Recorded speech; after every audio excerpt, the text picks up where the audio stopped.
Kabar mengejutkan jika Tiko yang kisahnya viral karena rawat ibunya, Eni, yang depresi sendirian selama 11 tahun tanpa air dan listrik adalah bukan anak kandung dibantah.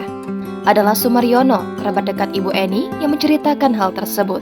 Sumaryono menceritakan bahwa Tiko lahir di Jakarta, namun pindah rumah pada tahun 2004. Hal itu dikarenakan seringnya terjadi banjir sehingga memutuskan pindah ke komplek PLN.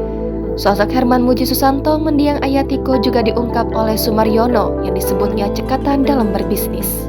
Karenanya, Pak Puh, panggilan Herman, bisa membeli beberapa rumah saat itu.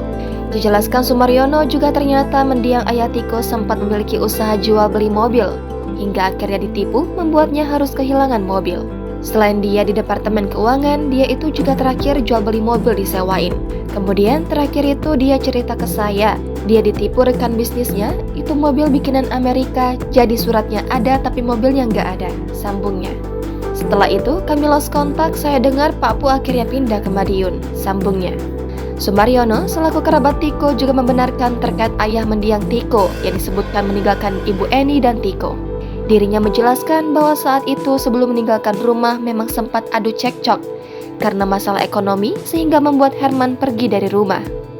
Pak Herman waktu itu bukannya meninggalkan ibu Eni, tetapi mereka sempat adu cekcok rumah tangga. Mungkin karena masalah ekonomi, saat itu Pak Herman bisnisnya mulai menurun. Mungkin juga ibu Eni gak terima, bebernya. Jangan lupa subscribe, share, komen, dan like ya.